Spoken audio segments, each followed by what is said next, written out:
मैं पूछूं, अमित शाह आंकड़े दो। कुकी और मैतेई जातीय संघर्ष में मणिपुर में कितने बच्चे जिंदा जलाए गए, कितनी महिलाएं, कितने लोगों को मारा गया, काटा गया। इतिहास है। जिस राज्य में खून खराबा नहीं होगा वहां भाजपा लंबे समय तक नहीं टिकती है। खून खराबा हुआ 2002 में, तो गुजरात में लंबे समय से राज चल रहा है। पर जिस तरीके से इन्होंने गोधरा में कार सेवकों की बोगी जलवाकर हिंदू और मुसलमान अंतर आपको समझना पड़ेगा। जब देश में तालाबंदी लॉकडाउन होता है तो गुजरातियों को पहुंचाने के लिए बसों का काफिला लग जाता है और गैर गुजरातियों को पीटने के लिए लठाक बन करके पुलिस सड़क पर कूदती है।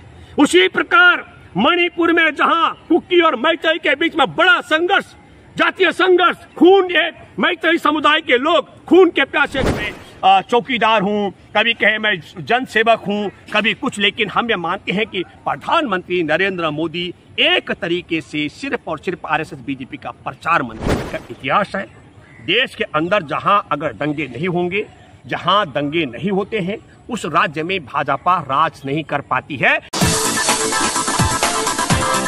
वो दिन जब मन की बात की गई तो मणिपुर देश का एक ऐसा राज्य जहां कुकी समुदाय और मैतेई समुदाय के आपस में जातीय संघर्ष चल रहा है। मैतेई समुदाय के बीच में कुकी समुदाय के और कुकी समुदाय के बीच में मैतेई समुदाय के लोग जा पाने की हिम्मत न जुटा पा रहे हो, उसके विषय में प्रधानमंत्री ने मन की बात में एक शब्द नहीं कहा। इसका मतलब है देश के एक राज्य मणिपुर जहां जल रहा हो, इंसान इंसान की हत्या कर रहा हो, मंत्री और उनके क्या कहते विधायकों के घरों को जलाया जा रहा हो, वो भी सुरक्षित ना हो, प्रधानमंत्री के मन में उसके प्रति स्थान नहीं है। 18 जून का दूसरी बड़ी घटना गलवान घाटी का मैं जिक्र कर रहा हूं, जहां 20 निहत्थे जवानों की हत्या कर दी गई, 76 को अधमरा कर दिया गया था। 15 जून 2020 का मैं जिक्र कर रहा हूं। 19 जून को ऑल पार्टी मीटिंग बुलाई गई थी, तब प्रधानमंत्री ने कुछ बोला था। वो बोला तो बहुत बेहुदा था, ना कोई गुस्सा है, ना गुस्सा आया, ना हमारी सीमा पर किसी का कब्जा है, बहुत झूठ बोला था। लेकिन गलवान में जवानों की शहादत पर भी नरेंद्र मोदी ने मुंह नहीं खोला। न मणिपुर की जनता के लिए सम्मान है, न देश के लिए शहादत देने वाले जवानों के प्रति मोदी के मन में सम्मान है। लेकिन क्या है, जो 6 जून का चक्रवात तूफान आया गुजरात में, उसके प्रति मन की बात में चर्चा की। उसकी रफ्तार मात्र 140 थी। और आपको बताता हूं, 3 मई को यह संघर्ष शुरू हो गया था, जातीय संघर्ष।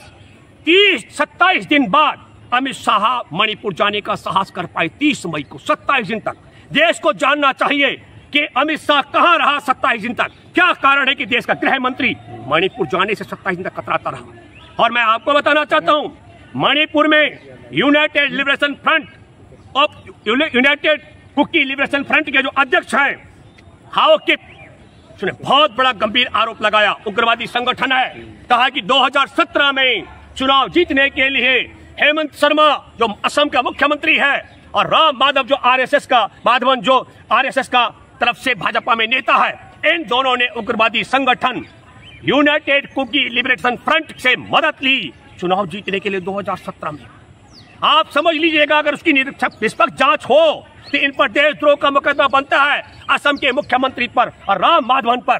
और वो कह रहा है राम माधवन, हमको तो बहुत लोग मिलने आते हैं, ये भी मिलने आ गए होंगे क्योंकि केंद्र में सरकार है, तमाम व्यवस्था। रजत शर्मा कह रहे हैं कि मोदी जी गुजरात को बचा लिए चक्रवात से। आ रहा हूँ। रजत शर्मा नहीं, गृह मंत्री ने 6 जून को जब आया तो 17 जून को हवाई दौरा किया और हवाई दौरा करके कहा कि देखो, एक भी व्यक्ति की 140 की रफ्तार से आया वो तूफान की रफ्तार, 150 से ज्यादा की रफ्तार में तो गाड़ियां चलती है, कहां दौड़ा रहे लोग सड़कों पर। उसकी रफ्तार बहुत धीमी थी। लेकिन देखिए, आंकड़े दिए हैं गृह मंत्री ने, 1,08,208 नागरिकों को सुरक्षित ठिकानों पर। मैं बधाई देना चाहता हूं कि सब लोग सुरक्षित रहे, अच्छी बात है। उसकी रफ्तार कम थी। 73,000 पशुओं को भी, जो मवेशी हैं, उन्हें भी सुरक्षित स्थान पर पहुंचाया गया। लेकिन अगर मैं पूछूं, अमित शाह आंकड़े दो। कुकी और मैतेई जातीय संघर्ष में मणिपुर में कितने बच्चे जिंदा जलाए गए, कितनी महिलाएं, कितने लोगों को मारा गया, काटा गया, कितने मंदिर और चर्च को जलाया गया, तोड़ा गया, तो अमित शाह के पास आंकड़ा नहीं है। मैं ये बात दावे के साथ मैं कह सकता हूं देशवासियों, नरेंद्र मोदी और अमित शाह के मन में जितना सम्मान गुजरात और गुजरात के प्रति है, उतनी नफरत गैर गुजराती और गुजरात के बाहर के भूभाग से है। मैं इसका सबूत आपको देता हूं। आपको याद दिलाता हूं मैं जब 24 मार्च को सुनिए तालाबंदी हुआ था 2020 में कोरोना को लेकर के, उसके बाद 1800 गुजराती फंस गए थे उत्तराखंड के हरिद्वार में। उनको इज्जत के साथ गुजरात पहुंचाने के लिए 27 तारीख को उत्तराखंड रोडवेज की गाड़ियां लगाई गई और 1800 गुजरातियों को बाई इज्जत बसों में बिठाकर गुजरात पहुंचाया गया। जिस वक्त भारत की सड़कों पर 10 करोड़ से ज्यादा भारतीय पैदल चल रहे थे, उन्हें पुलिस लाठियों से पीट रही थी, वो भूखे प्यासे पुलिस की लाठियां खा रहे थे, सड़क पर गाड़ियों से कुचले जा रहे थे, गाड़ी रेल की पटरियों में रेल के द्वारा आपने देखा उनके टुकड़े टुकड़े तक भी हुए कटने से। ये अंतर आपको समझना पड़ेगा। जब देश में तालाबंदी लॉकडाउन होता है तो गुजरातियों को पहुंचाने के लिए बसों का काफिला लग जाता है और गैर गुजरातियों को पीटने के लिए लठाक बन करके पुलिस सड़क पर कूदती है।